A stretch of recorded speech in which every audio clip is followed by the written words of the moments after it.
Hello दोस्तों, I am Abhishek. Welcome to my YouTube channel the ocean of Shiksha. तो आज हम जो कल का जो हमारा टेस्ट सीरीज चल रहा था कॉन्स्टिट्यूशंस एंड पॉलिटिकल सिस्टम का, जो हमारा लास्ट टेस्ट था वो हमने कल आधे पार्ट में ही छोड़ दिया था। आज हम उसको कंटिन्यू करेंगे क्योंकि कल की वीडियो काफ़ी ज़्यादा लेंदी हो रही थी, तो इसलिए हमने कल उसको आधा ही डिस्कस करके पेंडिंग डाल दिया था कि आज से नेक्स्ट पार्ट में उसको हम कंटिन्यू पार्ट 2 में कंप्लीट कर लेंगे। तो कल की वीडियो में जो हमने डिस्कस किया था उसमें हमने मोस्टली 3-4 क्वेश्चंस डिस्कस किए थे और उसमें 2 चैप्टर हमने रिवाइज किया था। पहला हमने जो चैप्टर जो रिवीजन किया था वो था हमारा डीपीएसपी यानी कि directive principle of state policy को रिवाइज किया था। उसके बाद हमने हमारी कॉन्स्टिट्यूशंस का जो प्रेम्बल है, जिसे हम प्रस्तावना भी कहते हैं, ये 2 चैप्टर हमने कल की वीडियो में रिवाइज किया था। आज हम उसी से आगे कंटिन्यू करेंगे, यानी कि जो क्वेश्चंस रह गए थे डिस्कस करने के लिए उसको हम आज कंटिन्यू करेंगे। और मैं आज भी यही कहूँगा कि बाकी के जो क्वेश्चंस हैं आप उसको एज ए टेस्ट की ही तरह सॉल्व करें, कि पहले अपना आंसर लगाएं कि आपके अकॉर्डिंग जो क्वेश्चन है उसका राइट आंसर क्या है। उसके बाद आप आंसर देखिए कि आपका आंसर सही है या गलत है। तो इससे आपको ये पता चलता रहेगा कि आपकी जो प्रिपरेशन है वो किस डायरेक्शन में जा रही है और आपको किस टॉपिक पे फोकस करने की ज़रूरत है। यदि आपने अभी रिसेंटली स्टार्ट किया है प्रिपरेशन करना तो ये आपके लिए भी काफ़ी ज़्यादा हेल्पफुल रहने वाला है, जो भी बच्चे सिविल सर्विसेज की एग्जामिनेशंस की तैयारी कर रहे हैं। क्यों? क्योंकि देखिए, पहली जो स्ट्रेटेजी होती है किसी भी एग्जाम्स की प्रिपरेशन करने की वो ये रहती है कि आपको पहले सिलेबस एनालाइज करना है, उसके बाद उसके प्रीवियस ईयर के क्वेश्चंस देखने की क्वेश्चंस पूछ किस तरीके से रहा है, किस टॉपिक से कहाँ से क्वेश्चंस निकल के आ रहा है। तो इससे क्या होता है कि आप एक इंपॉर्टेंट टॉपिक्स फाइंड आउट कर पाएंगे कि आपके सिलेबस पे ज़्यादा फोकस किस पे करना है, किस टॉपिक से कितने क्वेश्चंस निकल के आ रहे हैं। तो इसलिए किसी भी जो कैंडिडेट सेलेक्ट हो जाते हैं तो उनकी जो पहला सजेशन रहता है वो यही रहता है कि आप पहले सिलेबस को अच्छे से एनालाइज कीजिए। एनालाइज करने के बाद आप प्रीवियस ईयर क्वेश्चंस पेपर देखिए कि आप उसमें कितने क्वेश्चन सॉल्व कर पा रहे हैं, कहाँ पे आपको कितनी फोकस करने की जरूरत है। तो मैंने जैसे कि इसकी जो फर्स्ट वीडियो थी उसमें कहा था कि हम 4 चैप्टर रिविजन्स करेंगे, जिसमें मैंने कहा था DPSP, preamble of the constitution यानी कि हमारे संविधान की जो प्रस्तावना है, फिर सिटीजनशिप ऑफ इंडिया यानी कि हमारे देश की जो नागरिकता, जो कि आर्टिकल 5 से लेकर के आर्टिकल 11 तक में आपको देखने को मिलेगा। फिर हमने कहा था कि हमारी जो फंडामेंटल ड्यूटीज है, जो कि आर्टिकल 51A यानी कि 42nd कॉन्स्टिट्यूशन अमेंडमेंट एक्ट करके जो हमारे कॉन्स्टिट्यूशन में ऐड किया गया था, उसके बारे में हम ये 2 चैप्टर डिस्कस करेंगे। यानी कि बात करते हैं कि स्टार्टिंग में तो 10 फंडामेंटल ड्यूटीज थे, लेकिन बाद में एक और फंडामेंटल ड्यूटीज जोड़ दिए गए, जिसकी वजह से आज टोटल हमें 11 फंडामेंटल ड्यूटी देखने को मिलता है। ये 2 चैप्टर आज हम इस टेस्ट के पार्ट 2 में कंप्लीट करेंगे। जैसे कि कल की वीडियो में हमने डिस्कस किया था कि आपको ये बताना था कि गांधीज्म और मार्क्सिज्म, इन दोनों के आइडियोलॉजी में ऐसा कौन सा कॉन्सेप्ट है जो दोनों कॉमन देखने को मिलेगा। तो इसका जो राइट आंसर था वो था ऑप्शन ए। इसका राइट आंसर आपको क्या देखने को मिलेगा? ऑप्शन ए इसका राइट आंसर देखने को मिलता। ये चीज हमने कल की वीडियो में डिस्कस किया था। फिर हमने डिस्कस किया था कि प्रेम्बल्स जो इन 4 स्टेटमेंट है, यानी कि 4 ऑप्शंस के फॉर्म में जो आपके पास स्टेटमेंट दिया गया है, प्रेम्बल्स के रिगार्डिंग में कौन सा स्टेटमेंट करेक्ट है। तो इसका जो राइट आंसर था वो था ऑप्शन डी, यानी कि प्रेम्बल हमारे कॉन्स्टिट्यूशन का पार्ट तो है, लेकिन वो अदर पार्ट से क्या है, वो इंडिपेंडेंट है, यानी कि वो अलग पार्ट से अलग है, स्वतंत्र रूप से रखा गया है। ये सारी चीजें हमने कल की वीडियो में डिस्कस किया था और यहीं पे हमने प्रीएम्बल चैप्टर को रिवाइज भी किया था। यहाँ पे आपको ये हिंदी में देखने को मिल जाएगा। फिर यहाँ पे हमने डीपीएसपी के बारे में डिस्कस किया था। डीपीएसपी में कहा, यहाँ पे आपसे कॉन्स्टिट्यूशन के पार्ट 4 के बारे में पूछा गया था। पार्ट 4 में आर्टिकल 36 से आर्टिकल 51 तक आपको क्या देखने को मिलेगा? डीपीएसपी के बारे में देखने को मिलेगा। ये सारी चीजें हमने कल ब्रीफली डीपीएसपी के बारे में डिस्कस किया था। तो आज हम इसके आगे से कंटिन्यू करते हैं। तो आज का जो पहला सवाल है, यानी कि टेस्ट 8 का दूसरे पार्ट का जो फर्स्ट क्वेश्चन है, ये 2020 में पूछा गया था। इसमें ये आपको बताना है कि फंडामेंटल राइट के अंदर हमें क्या देखने को मिलता है? एक universal declaration of human right देखने को मिलता है 1948 का। तो आपको ये बताना है कि ये फंडामेंटल राइट के साथ साथ हमारे कॉन्स्टिट्यूशंस के और किस किस पार्ट में देखने को मिलता है, यानी कि किस किस में देखने को मिलता है। प्रेम्बल में ऑप्शन, यानी कि पहला है प्रेम्बल, दूसरा है डीपीएसपी यानी कि direct principal of state policy, और तीसरा है फंडामेंटल राइट। ऑप्शंस के अकॉर्डिंग बताना है कि जो universal declaration of human right है वो आपको और किस किस हमारे कॉन्स्टिट्यूशन में और किस किस जगह पे देखने को मिलेगा। तो यदि आप में से किसी ने 2022 या 2023 में अगर आप में से किसी ने भी यूपीएससी का प्रीलिम्स पेपर दिया हो तो वहां पे देखना कि इस टाइप के ऑप्शंस को चेंज करके इसको पेयर में करेक्ट कर दिया, यानी कि पेयर में कन्वर्ट कर दिया। यहाँ पे कोड की जगह पे क्या कर दिया है कि करेक्ट पेयर कौन सा है, करेक्ट पेयर, यानी कि करेक्ट पेयर्स बताने। तो ऑप्शन ए हो जाएगा आपका only one pair, only one pair. Option B हो जाएगा आपका only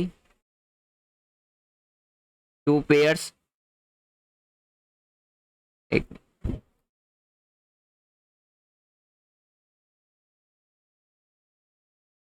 only two pairs are correct. Option C आ जाएगा all pairs are correct, all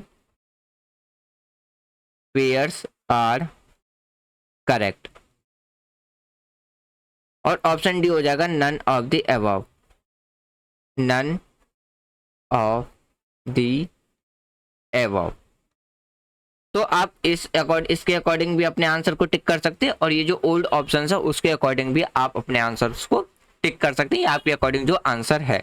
तो इसका जो राइट आंसर आपको देखने को मिलेगा वो मिलेगा ऑप्शन डी, यानी कि यूनिवर्सल डिक्लेरेशंस ऑफ जो ह्यूमन राइट्स है वो आपको प्रीएम्बल्स में भी देखने को मिलेगा, डीपीएसपी में भी देखने को मिलेगा, और फंडामेंटल ड्यूटीज के अंदर भी देखने को मिलेगा। अब इसी क्वेश्चंस में हम फंडामेंटल ड्यूटीज के बारे में हम रिवाइज करेंगे, यानी कि आज की वीडियो में हम दो चैप्टर रिवाइज करेंगे। पहला होगा हमारा फंडामेंटल ड्यूटीज और दूसरा होगा हमारा सिटीजनशिप, सिटीजनशिप जिसे हम नागरिकता कहते हैं, जो कि आर्टिकल 5 से लेके 11 के बीच में आपको देखने को मिलेगा।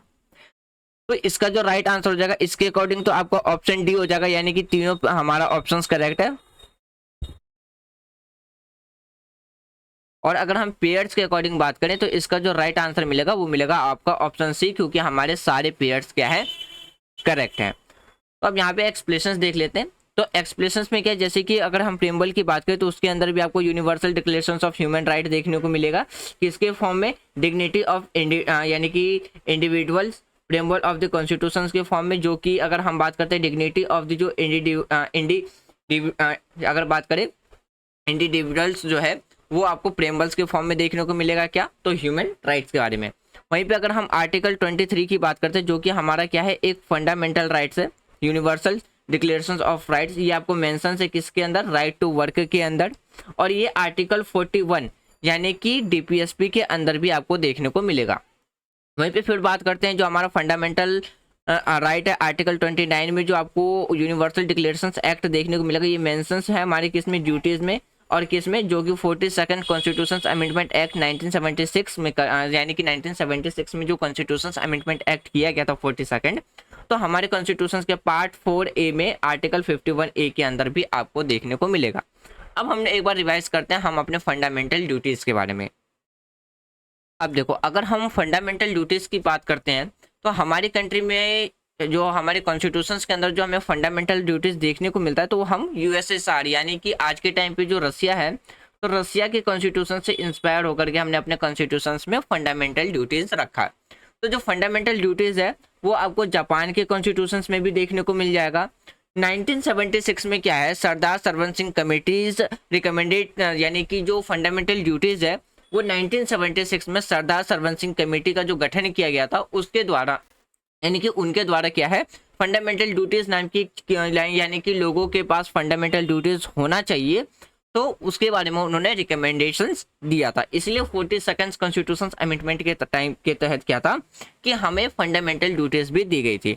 तो उसमें ये कहा गया था कि जिस तरीके से हर एक इंसान अपने फंडामेंटल राइट्स को एंजॉय करता है, उसी तरीके से हर एक पर्सन के पास क्या होना चाहिए, अपने नेशंस के लिए, अपने देश के लिए, राष्ट्र के लिए कुछ कर्तव्य भी होने चाहिए। तो ये रिकमेंडेशन फंडामेंटल ड्यूटीज के फॉर्म में किसके द्वारा दी गई थी, जो सरदार सरवण सिंह कमेटी थी उनके द्वारा दिया गया था। 1999 में एक और कमेटी आई थी, वर्मा कमेटी, उनके द्वारा ये आइडेंटिफाई किया गया था कि फंडामेंटल ड्यूटीज के अंदर जो लीगल प्रोविंसेस है उसको उन्होंने क्या किया था, आइडेंटिफाई किया था। इसको भी हम आगे डिस्कस कर लेंगे। और उसके बाद अगर हम बात करते हैं 42nd कॉन्स्टिट्यूशन अमेंडमेंट एक्ट के बाद क्या था, हमारे कॉन्स्टिट्यूशन में फंडामेंटल ड्यूटीज ऐड किया गया था। तो स्टार्टिंग में हमारे पास कितने फंडामेंटल ड्यूटीज थे, 10 फंडामेंटल ड्यूटी थे, लेकिन 86 कॉन्स्टिट्यूशन अमेंडमेंट एक्ट के बाद क्या था, हमारे पास टोटल 11 फंडामेंटल ड्यूटीज आ गया। तो जो फंडामेंटल ड्यूटीज है वो सिर्फ किसके लिए, सिटीजन्स के लिए, और ये एक नॉन जस्टिसेबल है, यानी कि विदाउट लीगल एनी सेक्शंस, और इसमें कोई भी जो लेजिस्लेटिव प्रोसेस है वो इसमें प्रोवाइडेड नहीं किया गया है इन्फोर्स के लिए। यानी कि अगर बात कीजिए जो हमारे पास मौलिक कर्तव्य है वो केवल नागरिकों का यानी कि जो नागरिक है नागरिकों तक ही क्या है सीमित है, वे कानून की मंजूरी के बिना या गैर जो नियोजित है यानी कि नॉन जस्टिसेबल है। फिर बात करते हैं जो हमारा फंडामेंटल जो ड्यूटीज है को लागू करने के लिए कोई भी विधायक यानी कि कोई भी जो लेजिस्लेटिव प्रोसेस है उसको प्रदान नहीं किया गया है। फिर अगर हम आगे बात करें तो हमारे कॉन्स्टिट्यूशंस के जो हमारे कॉन्स्टिट्यूशंस का जो पार्ट 4 है उसमें एक और पार्ट ऐड किया गया, उसमें एक और आर्टिकल ऐड किया गया जो कि था आर्टिकल 51A। तो ये हमारे कॉन्स्टिट्यूशंस में नया ऐड किया गया था जिसमें टोटल 10 फंडामेंटल ड्यूटीज हमें देखने को मिलता था।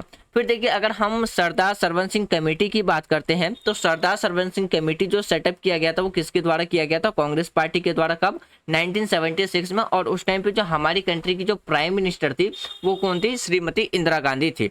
और उनके द्वारा ये रिकमेंडेशंस दिया गया था कि हर एक सिटीजन्स के पास क्या होना चाहिए, फंडामेंटल ड्यूटीज होना चाहिए।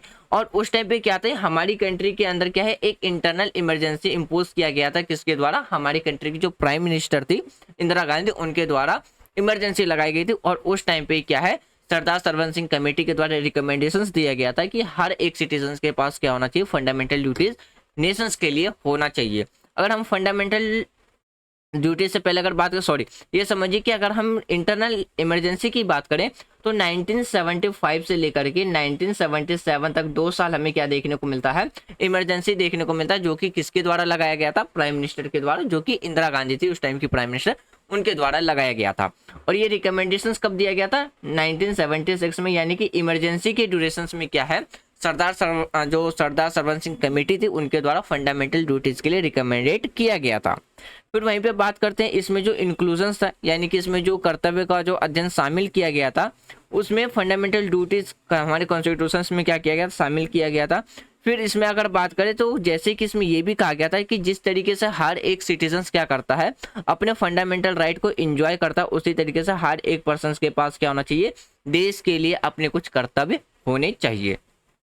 फिर उसके बाद बात करें कि जो यानी कि जो सेंट्रल पे जो कांग्रेस की जो गवर्नमेंट थी उन्होंने इस सिफारिश को जो रिकमेंडेशंस थी सरदार सरवन सिंह के द्वारा जो रिकमेंडेशंस दिया गया था उसको उन्होंने एक्सेप्ट कर लिया। 1976 में हमारे कॉन्स्टिट्यूशन में 42वां जो संशोधन किया गया था उसके तहत फंडामेंटल ड्यूटीज को हमारे कॉन्स्टिट्यूशन में ऐड कर दिया गया। यानी कि उस टाइम हमारे कॉन्स्टिट्यूशन में एक नया पार्ट ऐड किया गया, पार्ट 4A आर्टिकल 51A, जिसमें क्या है, अगर हम आर्टिकल 51A की बात करते हैं तो वो हमारे फंडामेंटल ड्यूटीज की बात करता है। आज के टाइम पे हमारे पास टोटल कितने फंडामेंटल ड्यूटीज है, 11 फंडामेंटल ड्यूटी देखने को मिलता है। 11 फंडामेंटल ड्यूटीज में क्या क्या देखने को मिलता है कि पहला जो हमारा फंडामेंटल ड्यूटीज है कि जितने भी जो हमारे जैसे कि हमारे देश का जो संविधान है, जो भी आइडियल्स इंस्टीट्यूशंस है, नेशनल फ्लैग है, नेशनल एंथम है, इसकी रिस्पेक्ट करना ये हमारा एक मौलिक कर्तव्य होगा। फिर राष्ट्र के लिए या बात करते हैं राष्ट्र आंदोलन को प्रेरित करने के लिए जो भी बात करते हैं उच्च आदर्श हैं उसको हृदय में संयोज रखना, उसका पालन करना, ये भी हमारा क्या होगा, एक फंडामेंटल फंडामेंटल ड्यूटीज होगा। फिर जो भी हमारी कंट्री की सॉवरेनिटी है, यूनिटी है, इंटीग्रिटी है, उसको प्रोटेक्ट करना, उसको बनाए रखना क्या है, ये भी हमारा एक क्या होगा, मौलिक अधिकार होगा। उसके बाद करते हैं कि देश की रक्षा के लिए अपने स्वयं की सर्विसेज देना, ये भी हमारा क्या है, मौलिक अधिकार है। फिर भारत के जितने भी जो लोग हैं, यानी कि हमारे देश के जितने भी जो लोग हैं वो सभी एक साथ, एक समानता के साथ, एक सामान्य भाव के साथ एक राष्ट्र का निर्माण करना, यानी कि एक भाव का निर्माण करना जो धर्म, भाषा या जो भी स्टेट्स हैं या फिर बात करते हैं वर्ग के आधार पर सभी प्रकार के भेदभाव से परे, यानी कि पूरे कंट्री में भाईचारे के साथ रहना, यूनिटी को प्रमोट करना, ये क्या होगा, हमारा एक मौलिक कर्तव्य होगा। फिर क्या कहा गया इसमें कि हमारी जो भी संस्कृति है, यानी कि जो भी हमारी ग्लोरीज हैं, ट्रेडिशंस है, इन सबको क्या करना, जो भी हमारे कल्चर्स हैं इन सबको सुरक्षित रखना, यानी कि परीक्षण से यानी कि उसका परीक्षण करना, उसको सुरक्षित रखना, ये भी हमारा क्या होगा, फंडामेंटल ड्यूटीज होगा। फिर बात करते हैं प्रोटेक्ट एंड इम्प्रूव करना, जो भी हमारी नेचुरल इन्वायरमेंट है जैसे कि फॉरेस्ट हो गया, लेक्स हो गए, रिवर हो गए, या जो भी वन्य जीव है, वाइल्ड लाइफ्स हो गए, इन सबको प्रोटेक्ट करना ये भी हमारा क्या होगा, एक मौलिक कर्तव्य होगा। उसके बाद करते हैं जो भी, अगर हम बात करते हैं डेवलप ह्यूमनिज्म्स हो गया या spirit of learning and reform from the जो साइंटिफिक पॉइंट ऑफ व्यू से, इन सबको डेवलप करना ये भी क्या होगा, हमारा एक फंडामेंटल ड्यूटीज होगा। फिर बात करते हैं जो भी पब्लिक प्रॉपर्टी को प्रोटेक्ट करना, रिफ्रेन करना, यानी कि वॉयलेंस के टाइम पे उसको सुरक्षित रखना, ये भी हमारा क्या होगा, एक मौलिक कर्तव्य होगा। फिर जैसे कि बात करते हैं व्यक्तिगत और सामूहिक जो भी हमारी एक्टिविटीज़ हैं हर एक एरियाज में, जैसे कि हम बात करते हैं जो भी हमारे एक्टिविटीज़ हैं फिर बात करते हैं उसको बढ़ाने का प्रयास करना, उसको प्रैक्टिसेस करना, उसको प्रमोट करना, जिससे क्या है कि हमारी जो नेशंस है वो क्या है, एक डेवलपमेंट के प्रोसेस यानी कि डेवलपमेंट के वे पे जाए, इंक्रीज करे अपने विकास को, यानी कि बात करते हैं जो भी हमारी डेवलपमेंट है हम उसको अचीव करें, इन सब के लिए प्रमोट करना, ये सब क्या होगा, हमारा एक फंडामेंटल ड्यूटीज होगा। फिर बात करते हैं 86 कॉन्स्टिट्यूशन अमेंडमेंट एक्ट जो कि 2002 में किया गया था। इसमें एक और फंडामेंटल ड्यूटीज ऐड किया गया, ये था पेरेंट्स के लिए कि हर एक पेरेंट्स को अपने चिल्ड्रंस को, यानी कि जो 6 साल से 14 साल के बीच में है, उन्हें कंपलसरी एजुकेशन प्रोवाइड कराना, ये भी क्या होगा, एक फंडामेंटल ड्यूटीज होगा। और इसी को आगे जाकर के क्या बना दिया गया, एक राइट टू एजुकेशन बना दिया गया। Right to education, right to education का मतलब होता है कि इसी क्या बना दिया गया, एक इस चिल्ड्रंस के लिए फंडामेंटल राइट्स बना दिया गया। उसके बाद बात करते हैं जो हमारा 42nd कॉन्स्टिट्यूशन अमेंडमेंट एक्ट था जो कि 1976 में किया गया था। इसमें कुछ इंपॉर्टेंट्स और अमेंडमेंट किए गए थे, जैसे कि बात करते हैं इसमें जो रखे गए थे हमारे प्रीएम्बल्स के अंदर 3 नए वर्ड ऐड किया गया था, जैसे कि हमारा सोशलिस्ट था, सर्कुलर था, इंटीग्रेटिव था। फिर बात करते हैं इसमें जो बात करते हैं कि इसमें राष्ट्रपति को कैबिनेट की सलाह के लिए क्या है, वादे का उपबंध शामिल कर दिया गया था। फिर इसी के अंदर बात करते हैं जो 42nd कॉन्स्टिट्यूशन अमेंडमेंट एक्ट था, इसके तहत क्या था कि जो भी कॉन्स्टिट्यूशन अमेंडमेंट एक्ट है, जो भी कॉन्स्टिट्यूशन अमेंडमेंट एक्ट है यानी कि अमेंडमेंट है, उसको जुडिशियल प्रोसेस है और जो पॉलिसी है यानी कि directive principle of state policy है, उसको क्या बना दिया गया, व्यापक बना दिया गया, यानी कि कॉम्प्रहेंसिव बना दिया गया था। ये सारी कुछ चीज़ें चेंजेस की गई थी इसमें तो 42nd कॉन्स्टिट्यूशन अमेंडमेंट एक्ट में। फिर वहीं पे बात करते हैं कुछ क्रिटिज्म्स भी किए गए थे जो भी हमारे पास फंडामेंटल ड्यूटीज़ है। तो क्रिटिज्म्स ये किया गया था कि जो हमारे कॉन्स्टिट्यूशंस के अंदर जो पार्ट 4A में जो फंडामेंटल ड्यूटीज ऐड किया गया था, तो उसके बेसिस पे भी क्या है, क्रिटिसाइज किया गया था। तो उसके बेस पे क्या क्रिटिसाइज किया गया था, तो इसमें ये कहा गया था कि इसमें कुछ जो और भी इम्पोर्टेंट ड्यूटीज है उसको इंक्लूड नहीं किया गया, जैसे कि टैक्स पे करना, ये भी हमारा क्या होना चाहिए था, एक फंडामेंटल ड्यूटीज होना चाहिए था, इसको इंक्लूड नहीं किया गया। फैमिली प्लानिंग, इसको भी इंक्लूड नहीं किया गया। फिर बात करते हैं इनफैक्ट जो ड्यूटी ऑफ जो पे टैक्स है, ये जो रिकमेंडेशंस दी तो गई थी सरदार सरवन सिंह कमेटी के द्वारा, लेकिन गवर्नमेंट ने जो उस टाइम पे जो सरकार थी उसने इसे फंडामेंटल ड्यूटीज में ऐड नहीं किया। फिर दूसरे पॉइंट ऑफ व्यू,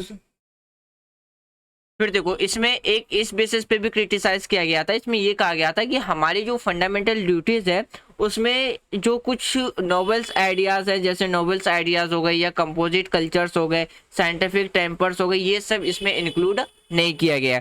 तो इस बेसिस पे भी क्या है, हमारे फंडामेंटल ड्यूटीज का क्रिटिसाइज किया गया।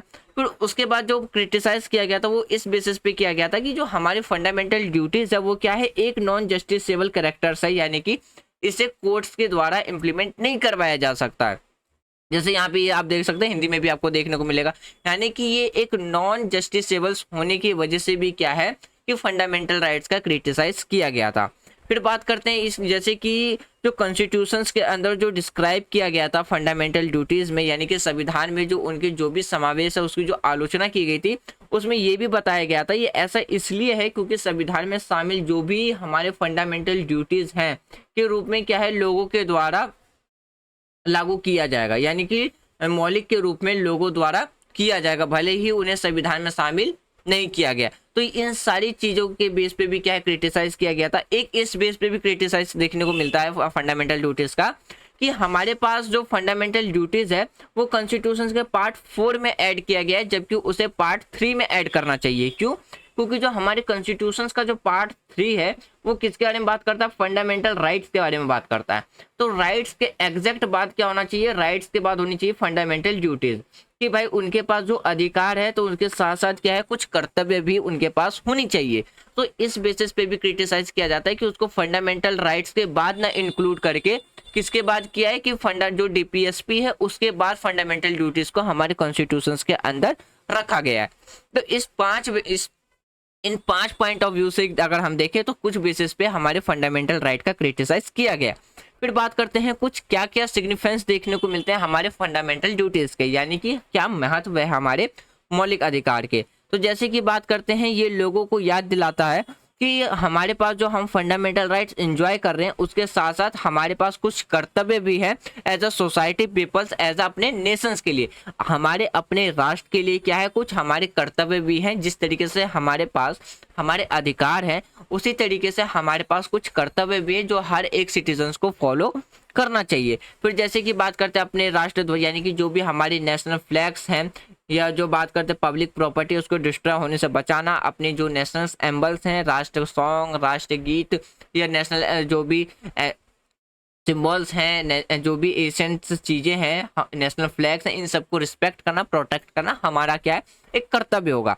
फिर वो नागरिकों को इस बात के लिए भी एक प्रेरणा का स्रोत बना हुआ है, यानी कि एक इंस्पिरेशंस का सोर्स बना हुआ है कि वो हमें अनुशासन और एक प्रतिबंध की भावना को बढ़ावा देता है। तो ये सारी चीज़ें क्या है, कुछ हमें एक सिग्निफिकेंस देखने को मिलता है किसका, फंडामेंटल ड्यूटीज का। फिर वहीं पे अगर हम बात करें कि वे यानी कि देखिए 1992 में सुप्रीम कोर्ट ने एक फैसला सुनाया था जिसमें ये कहा था कि कानून की जो संवैधानिकता का जो निर्धारण के लिए क्या है, अगर एक अदालत को लगता है कि संबंधित कानून एक मौलिक कर्तव्य को यानी कि प्रभावित बनाने की कोशिश करता है, तो वह ऐसे में क्या है, कानून का अनुच्छेद यानी कि जो हमारा आर्टिकल 14 है, राइट टू इक्वालिटी है, उसे उचित मान सकता है। तो ये सारी चीजें क्या है, ये हमें कुछ यानी कि एक महत्व देखने को मिलता है हमारे फंडामेंटल ड्यूटीज का। अब बात करते हैं जो वर्मा कमेटी थी उसके बारे में। तो वर्मा कमेटी कब आया था, 1999 में। तो इसके द्वारा क्या है, सिटीजन्स के लिए कुछ आइडेंटिफाई की गई थी कि क्या क्या मौलिक अधिकार के अंदर एक लीगल प्रोविंस होने चाहिए। तो जैसे कि इसमें अगर हम बात करते हैं कि पहला जो कहा था कि यदि कोई भी व्यक्ति यानी कि राष्ट्र सम्मान का अपमान करता है तो उसके जो यानी कि इंसल्ट जो नेशनल हमारा ऑनर्स एक्ट 1971 है उसके तहत क्या है कि यदि भारत के संविधान, भारत का जो राष्ट्र ध्वज है, भारत का जो राष्ट्रीय गान है उसका अनादर करता है यानी कि उसका इंसल्ट करता है तो उसको पनिश किया जा सकता है। तो इस तरीके से उन्होंने हमारे फंडामेंटल ड्यूटीज के अंदर से वो चीजें आइडेंटिफाई की थी जिसके लिए वो क्या है, एक लीगल प्रोविंस है। दूसरे पॉइंट में उन्होंने कहा था कि यदि अगर हम बात करते हैं जो वेरियस जो क्रिमिनल्स लॉ है, यदि कि वो फोर्सली प्रोवाइड कराते हैं, पनिश करते हैं, इनकरेजिंग करते हैं कि यदि बिटवीन अगर जो सेक्शंस ऑफ द जो पीपल्स है on the grounds on the जो लैंग्वेजेस है, रेस है, प्लेस ऑफ बर्थ है, रिलीजन है, यानी कि भाषा, जाति, जन्म के स्थान पर, धर्म के आधार पर, यदि आधार पर लोग क्या करते हैं, विभिन्न जो वर्ग हैं उनके बीच में अगर दुश्मनी को बढ़ावा देते हैं तो इस बेसिस पे भी क्या है, उन्हें पनिशमेंट दिया जा सकता है। फिर बात करते हैं जो द प्रोटेक्शन ऑफ जो सिविल राइट है एक्ट 1955 का, वे क्या करता है, जाति और धर्म के संबंधित जो भी अपराध है यानी कि अपराधों के लिए क्या है, दंड का प्रावधान उसमें रखा गया है। फिर इंडियन पिनल कोड की बात करते हैं तो उसमें क्लियरली जो डिक्लेयर्स किया गया है वो ये रखा गया है कि एक यानी कि राष्ट्र की एकता की जो भी प्रतिकूल आरोप और जो दावों की जो दंडनीय अपराध घोषित उसमें की गई है। तो ये सारी चीजें क्या है, आइडेंटिफाई की गई थी किसके द्वारा, वर्मा के द्वारा, यानी कि जो वर्मा कमेटी थी उसके हेड कौन थे, वर्मा ही थे, उन्हीं के नाम पे इस कमेटी का नाम पड़ा। तो उसमें ये भी कहा गया था कि 1967 में जो भी अनलॉफुल एक्टिविटीज़ है यानी कि प्रिवेंशन एक्ट ऑफ 1967 उसके अकॉर्डिंग क्या जो डिक्लेयर किया गया है, जो भी हमारा कम्युनल ऑर्गेनाइजेशन है, जो अनलॉफुल जो एसोसिएशन है यानी कि बात करते हैं जो सांप्रदायिक संगठन है जो वो क्या है, एक गैर कानूनी संघ घोषित करने का प्रावधान इसमें रखा गया है।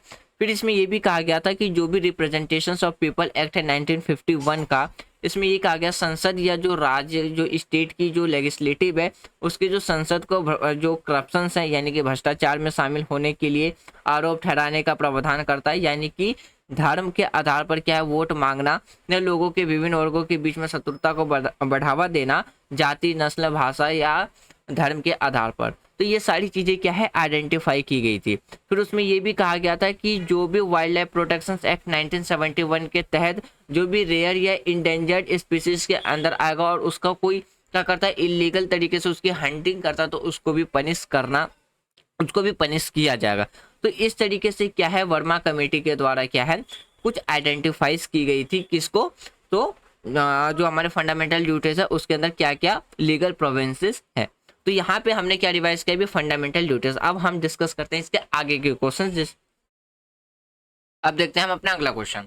यहाँ पे ये आपसे पूछ रहा है कि हमारे जो संविधान है उसके तहत कि जो धन का जो केंद्रन का जो उल्लंघन है वो कहाँ पे मेंशन किया गया, यानी कि हमारी कॉन्स्टिट्यूशंस में जो कॉन्सेंट्रेशंस ऑफ वेल्थ वायलेट्स है वो कहाँ पे मेंशन है। ऑप्शन ए है राइट टू इक्वालिटी, यानी कि ऑप्शन ए है आपके पास द राइट ऑफ इक्वालिटी यानी कि समानता का अधिकार।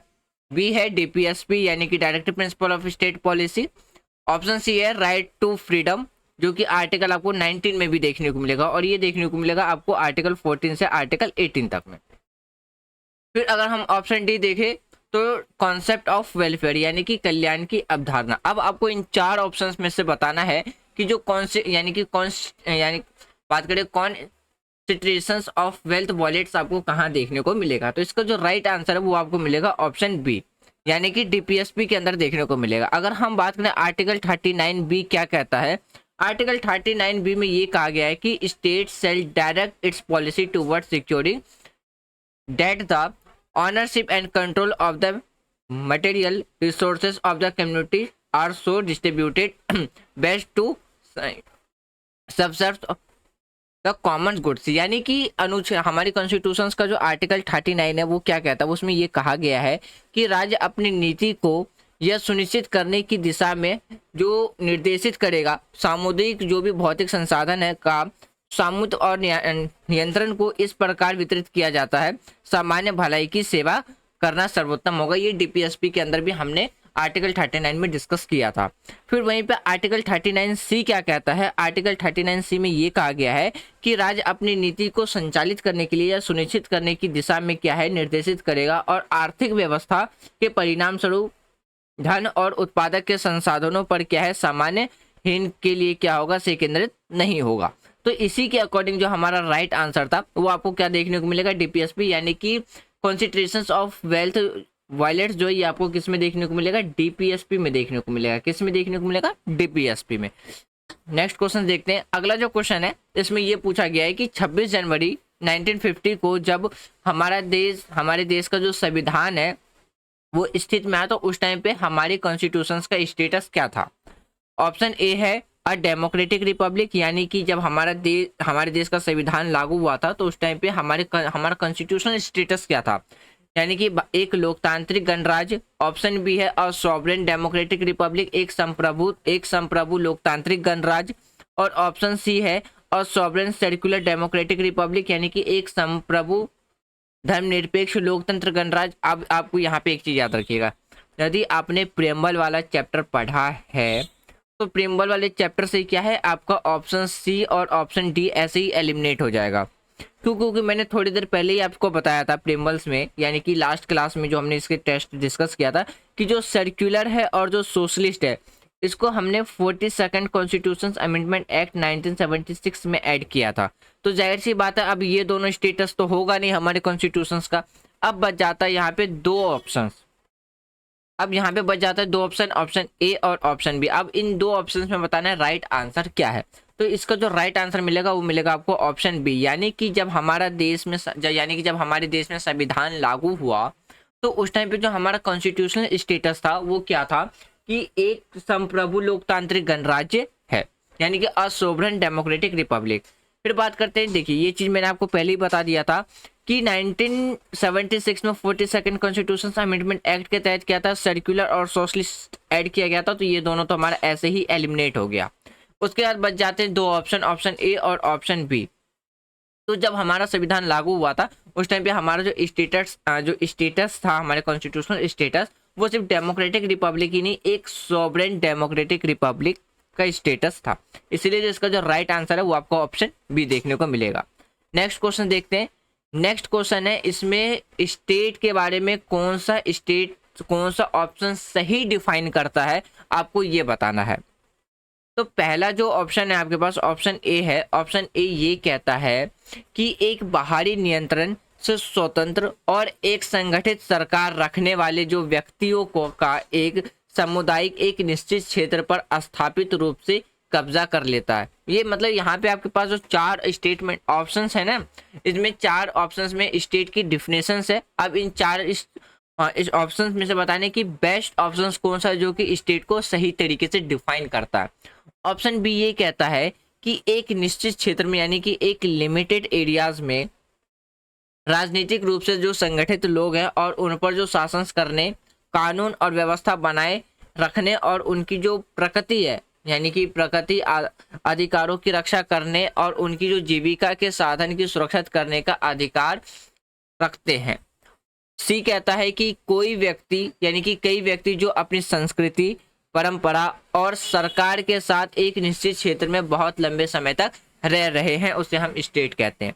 और ऑप्शन डी कहता है कि एक निश्चित रूप से एक बात करते हैं कि यानी कि केंद्र प्राधिकरण के प्रति जिम्मेदार एक कार्यकारी और एक स्वतंत्र न्यायपालिका के साथ अस्थायी रूप से रहने वाला जो समाज है उसे हम स्टेट यानी कि राज्य कहते हैं। अब इन चार स्टेटमेंट में से बताने की कौन सा ऐसा स्टेटमेंट है यानी कि कौन सा ऐसा ऑप्शन है जो एकदम सही तरीके से डिफाइन करता है स्टेट को। तो इसका जो राइट आंसर आपको मिलेगा वो मिलेगा आपको ऑप्शन ए। अब देखते हैं ऑप्शन ए कैसे। अगर हम राज्य बात करते हैं, स्टेट यानी कि क्षेत्र एक निश्चित हिस्से पर क्या है आधारित रूप से कब्जा करने वाला, बाहरी नियंत्रण से स्वतंत्र और एक संगठित सरकार रखने वाली जो व्यक्तियों का जो समुदाय है वो स्टेट है। अगर हम बात करते हैं मैक्स वेगर के अकॉर्डिंग तो स्टेट यानी कि जो राज्य है एक मानव समुदाय है जो किसी दिए गए क्षेत्र के भीतर शारीरिक बल के वैध उपयोग और एक अधिकार का जो सफलतापूर्वक क्या करता है वो अपना दावा यानी कि क्लेम करता है। फिर स्टेट के पास यानी कि राज्य के पास सरकार होती है जिसके पास उसके अंदर रहने वाले जो लोगों पर वो क्या करती है नियमों एक प्रणाली लागू करने का अधिकार होता है और नियमों की वह प्रणाली आमतौर पर एक संविधान, कानून या विनिमय या सामान्य कानून से बनी होती है।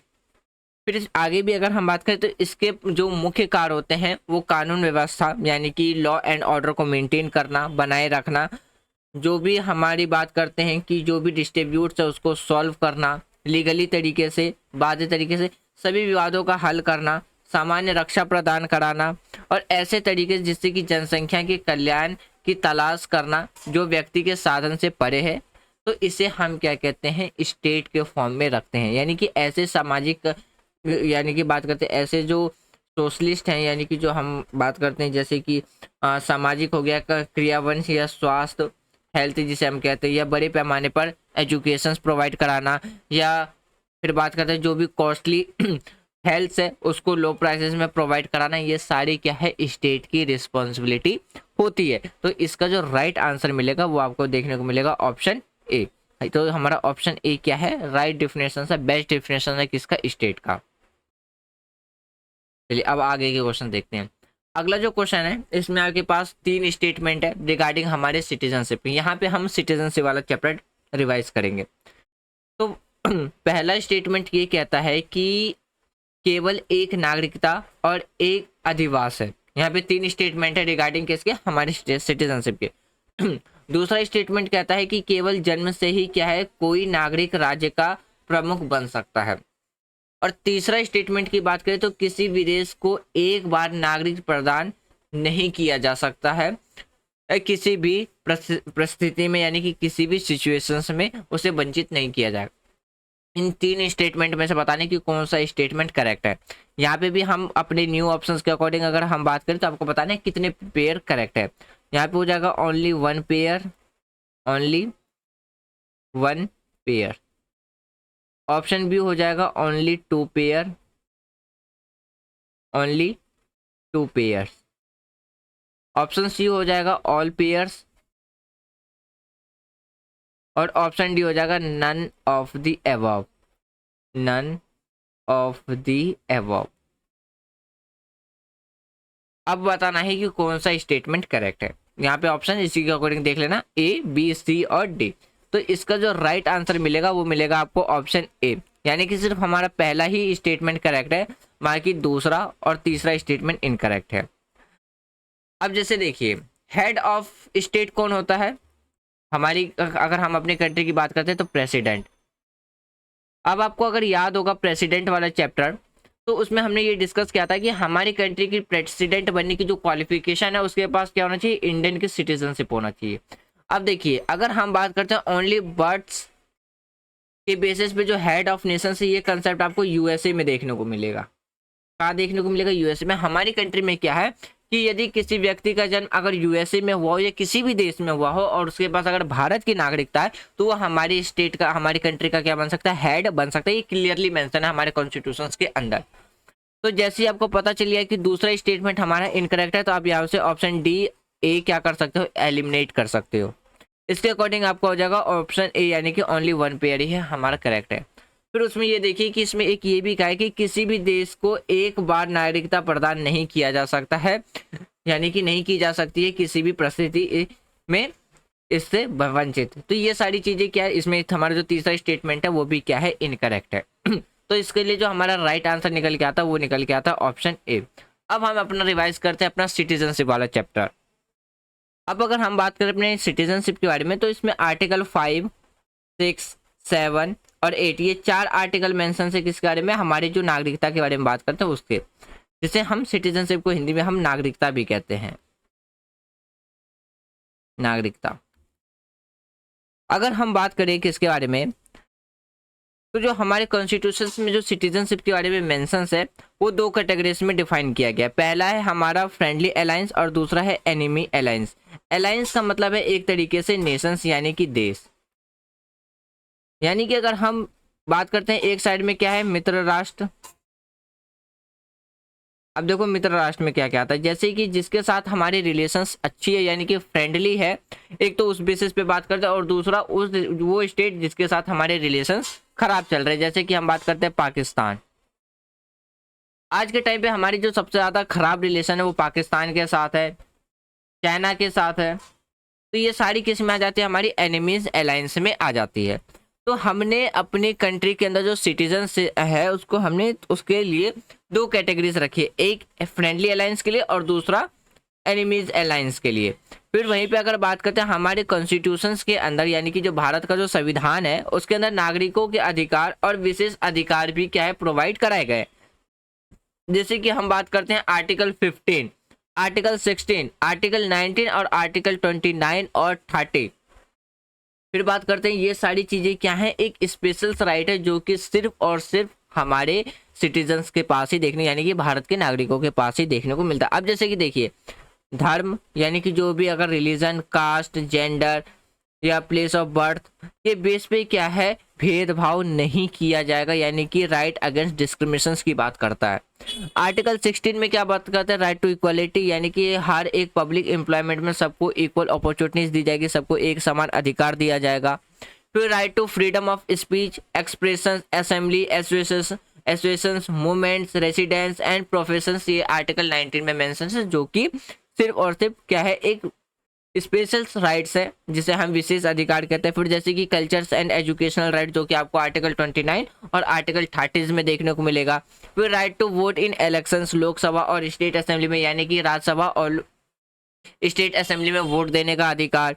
फिर बात करते हैं right to consist for membership of Parliament, यानी कि पार्लियामेंट का सदस्य बनने के लिए, स्टेट लेजिस्लेटिव का सदस्य बनने का अधिकार भी एक इंडियन सिटीजन के पास ही देखने को मिलता है। यानी कि वो अधिकार जो सिर्फ और सिर्फ क्या है, विशेष तरीके से सिर्फ एक इंडियन सिटीजन ही इंजॉय करता है। इसीलिए हम कुछ अधिकार को आइडेंटिटी अलग कर सेपरेट करके क्या करते हैं, उसको एक स्पेशल राइट्स बना रखा है।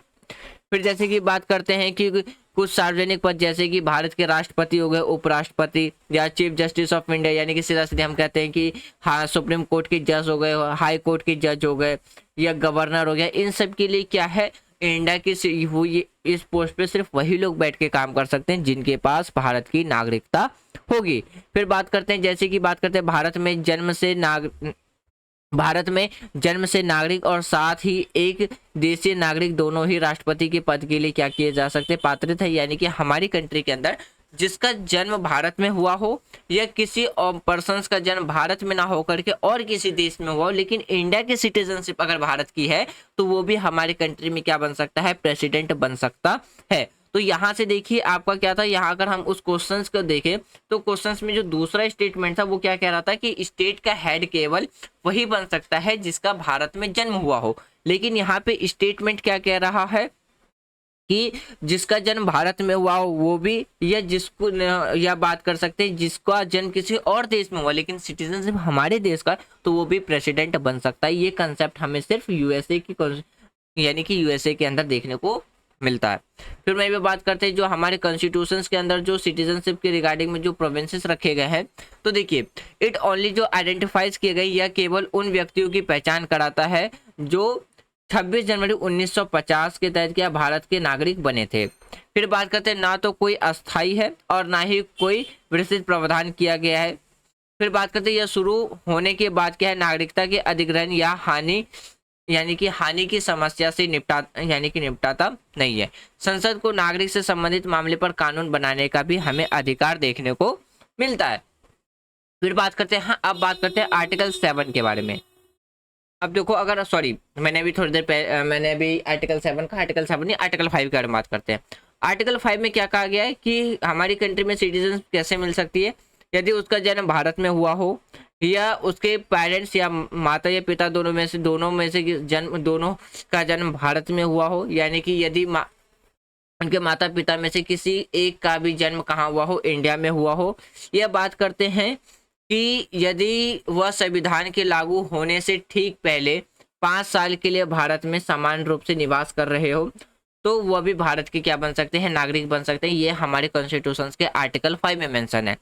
आर्टिकल 6 में क्या कहा गया है, आर्टिकल 6 में ये कहा गया है कि एक व्यक्ति जो पाकिस्तान से भारत चला आया, यदि वह उसके माता पिता या उसके दादा दादी में से कोई भी क्या है, जब हमारी कंट्री का पार्टीशन नहीं किया गया था उससे पहले यदि वो भारत में वो जन्म लिए हो तो 2 शर्तों में से एक को भी पूरा कर सकता और पूरा कर रहा हो तो उसे भी इंडिया की सिटीजनशिप मिल जाएगी।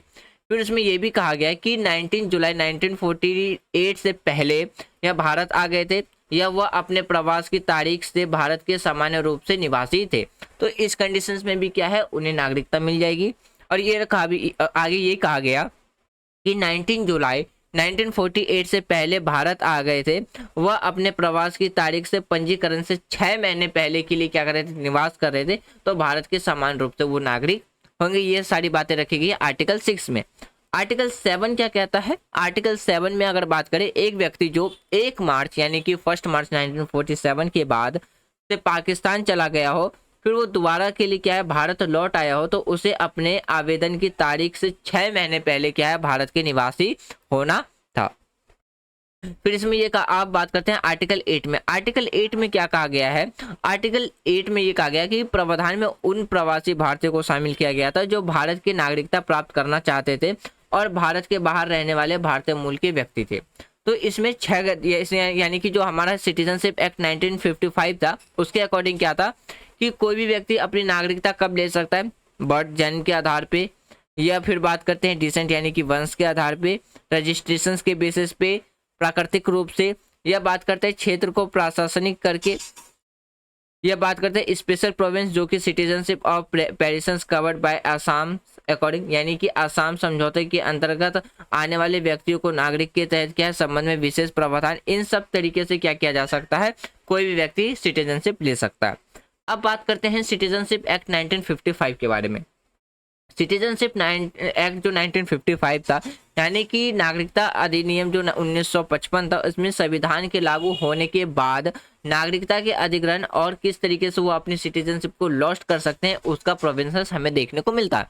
फिर अगर हम मूल रूप से बात करते हैं, अगर हम ओरिजिनली बात करें तो सिटीजनशिप एक्ट 1955 ये इस बात को प्रोवाइड करता है कि जो कॉमनवेल्थ सिटीजनशिप थे, यानी कि राष्ट्रमंडल जो नागरिकता के लिए क्या है भी है प्रावधान किया गया था, लेकिन इस प्रावधान को या प्रोविंसेस को नागरिकता संशोधन यानी कि जो सिटीजनशिप एक्ट था अधिनियम 2003 के द्वारा क्या है निरस्त, यानी कि इसे बात करते हैं तो रिप्लेस कर दिया गया था। अब बात करते हैं जन्म के आधार पर। अगर बात करते हैं कोई भी पर्सन 26 जनवरी 1950 यानी कि जब हमारा संविधान लागू हुआ था उसके बाद, लेकिन 1 जुलाई 1987 से पहले भारत में यदि जन्म हुआ हो तो क्या बन सकता है, वो भारत का नागरिक बन सकता है। 1 जुलाई 1987 को या उसके बाद भारत में जन्मे जो भी नागरिक है वो केवल तभी उनके जन्म के समय उनके माता पिता में से कोई भी एक भारत का नागरिक हो तो उस बेसिस पे भी क्या है इंडिया का सिटीजनशिप उसे मिल सकता है। फिर बात करते हैं 3 दिसंबर 2004 को या उसके बाद भारत में जिनमें भारत के जो भी नागरिक है तभी माने जाएंगे जब उनके माता पिता दोनों के पास क्या हो भारत की सिटीजनशिप हो। तो ये जन्म के बेसिस पे था। अब बात करते हैं डिसेंट यानी कि वंश के आधार पे। 26 जनवरी 1950 को या उसके बाद, लेकिन 10 दिसंबर 1992 से पहले भारत के बाहर जन्मे यानी कि जन्म लेने वाले जो भी व्यक्ति है वंश के आधार पे भी भारत का नागरिकता ले सकते हैं यदि उसके माता पिता के पास क्या है जन्म के समय भारत के नागरिक हो। फिर बात करते हैं दिसंबर 2004 के बाद क्या है, बाद भारत के बाहर जन्म लेने वाले व्यक्ति वंश के आधार पर भारत की नागरिकता नहीं होगा, वो भी तब तक यानी कि जब तक कि उनका जन्म पंजीकृत या रजिस्ट्रेशन ना किया गया हो। फिर बात करते हैं बाय रजिस्ट्रेशंस। बाय रजिस्ट्रेशंस के अकॉर्डिंग अगर हम बात करें यानी कि एक एप्लीकेशन यानी कि रजिस्ट्रेशंस यानी कि एक आवेदन पर क्या है भारत के नागरिक के रूप में किसी भी व्यक्ति को अवैध प्रवासी नहीं होने पर एक यानी कि एक रजिस्ट्रेशन बात करते हैं, जैसे कि हम एप्लीकेशंस की बात करें या रजिस्टर की बात करें करके यदि वह संबंधित करता है। जैसे कि हम बात करते हैं साधारणतः 7 वर्ष तक वो भारत में रह चुका हो, यानी कि कोई भी व्यक्ति अगर रजिस्ट्रेशन के तहत अपनी सिटीजनशिप लेना चाहता है तो कम से कम 7 साल हमारे देश में रह चुका हो, या वह व्यक्ति जो भारत की नागरिकता से क्या है या किसी भी इंडियन सिटीजन से वो क्या कर लेता है वो शादी कर लेता है, या 5 साल के लिए क्या है भारत के। फिर बात करते हैं कार्ड धारक के रूप में क्या हो विदेशी नागरिक के रूप में पंजीकृत हो, या और पंजीकरण के लिए क्या है आवेदन करने से पहले वो 12 महीने के लिए भारत में सामान्य रूप से निवास कर रहा हो, तो इस तरीके से भी वो क्या है रजिस्ट्रेशन के तहत इंडिया की सिटीजनशिप ले सकता है। फिर बात करते हैं बाय नेचुरलाइजेशन यानी कि किस तरीके से प्राकृतिकीकरण के द्वारा हमें सिटीजनशिप मिलता है। तो ये एक आवेदन पर किसी भी व्यक्ति को जो अवैध प्रवासी नहीं होने पर भी क्या है देशीकरण का जो प्रमाण पत्र प्रदान करेगा यदि वह कुछ शर्तों को पूरा करता है, जिसमें पहला शर्त यह है कि किसी भी देश का जो विषय है या नागरिक नहीं है जहां के भारत नागरिकों को प्रजा या नागरिक बनाने से रोका जाता है। दूसरा कहा जाता है कि भारतीय जो नागरिकता है यानी कि इंडियन जो सिटीजन्स है के लिए क्या है उसके आवेदन को स्वीकार किए जाने की स्थिति में वह मूल देश के नागरिक को त्यागने का वचन दे देता है। तो फिर भारत में रहते या भारत में सरकार की सेवा में थे या एक अच्छा चरित्र हो यानी कि एक गुड कैरेक्टर हो, तो इन तरीके से भी क्या है बाय नेचुरल तरीके से सिटीजनशिप मिल जाती है। फिर बात करते हैं क्षेत्र को शामिल करके, यानी कि जब भी किसी रीजन को क्या करते हैं हम अपने में शामिल कर लेते हैं। अब एक एग्जांपल ये समझिए कि मान लीजिए कि हमने किसी टेरिटरी कोई भी टेरिटरी अगर वो हम में शामिल होता है तो उस टेरिटरी की जो भी पीपल्स हैं उनको ऑटोमेटिकली क्या मिल जाएगी हमारे देश की नागरिकता मिल जाएगी।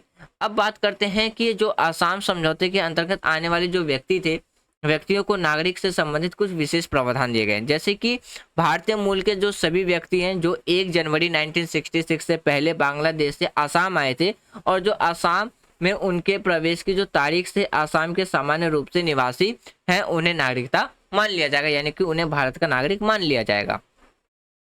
फिर बात करते हैं जो 1 जनवरी 1966 से पहले या सॉरी उसके बाद, लेकिन 25 मार्च 1971 से पहले बांग्लादेश से आसाम आए हो और आसाम में ही प्रवेश करने की जो तारीख से ही आसाम में समान रूप से वो क्या रहे हो, निवास कर रहे हो, तो उन्हें भी क्या है, सिटीजनशिप मिल जाएगी, जिससे विदेशी यानी कि जिसे विदेशी पाया गया हो वह अपना पंजीकरण कराएगा। तो इन तरीके से क्या है, हमारी कंट्री में सिटीजनशिप मिलता है। अब अगर हम बात करते हैं तो 3 तरीके से क्या है, हमारी कंट्री का जो सिटीजनशिप है वो अपनी नागरिकता खो भी सकता है।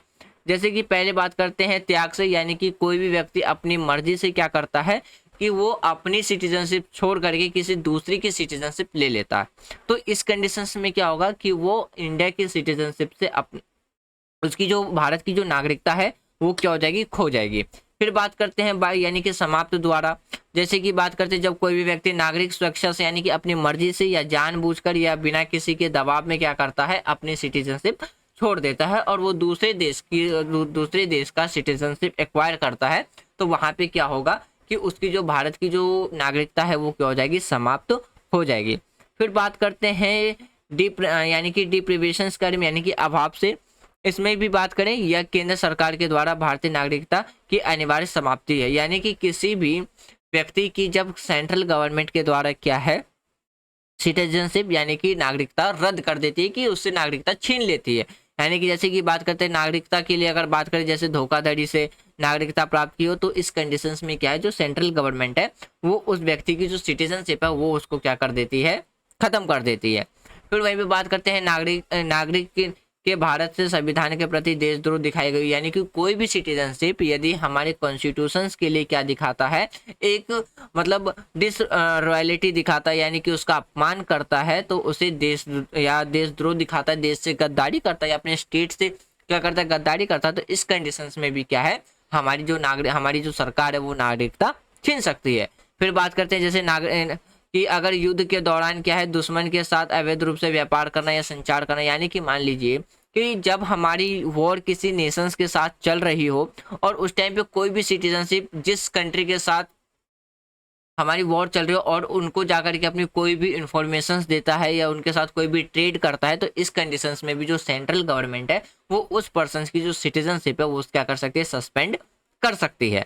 फिर बात करते हैं कि जैसे कि जो 5 इयर्स आफ्टर जो रजिस्ट्रेशन है या नेचुरलाइजेशन है, या बात ये समझिए कि पंजीकरण या जो देशीकरण के 5 साल के भीतर किसी भी देश में 2 साल के लिए क्या होगा, कैद अगर कोई व्यक्ति होता है, तो उस कंडीशंस में भी क्या है, उसकी जो सिटीजनशिप है वो सस्पेंड हो जाती है।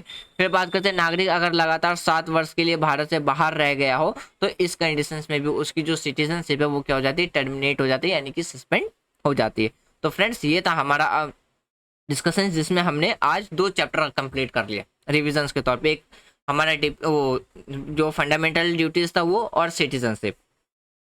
तो इसलिए जो इसका जो राइट आंसर था वो आपको क्या देखने को मिलेगा, option A is correct answer.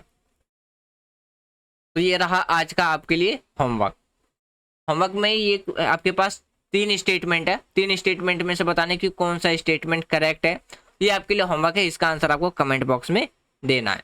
तो आप इसका क्वेश्चंस पढ़ लेना, जो भी क्वेश्चंस जो पूछा जा रहा है, और इसका आंसर कमेंट बॉक्स में दे देना। इसका जो राइट आंसर है वो मैं आपको बताऊंगा जब इसका हम नेक्स्ट सीरीज स्टार्ट करेंगे। इसका जो सीरीज 2 होगा इसमें मैं इसका आंसर आपको दे दूंगा। फिर देखते हैं कितने स्टूडेंट इसका करेक्ट आंसर दे पाते हैं।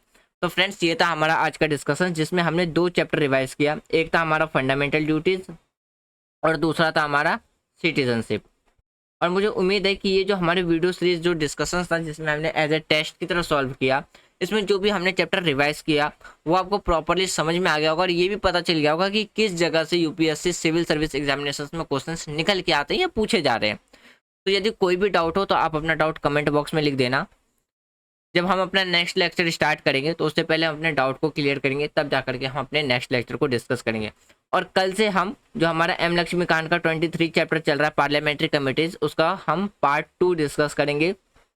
फिर इसी तरीके से हम अपने आगे की सीरीज को कंटिन्यू करते रहेंगे। तो यदि आपको वीडियो पसंद आ रही हो तो आप वीडियो को लाइक कर सकते हैं, शेयर कर सकते हैं एंड चैनल को सब्सक्राइब कर सकते हैं। Thanks for watching friends, take care, जय हिंद।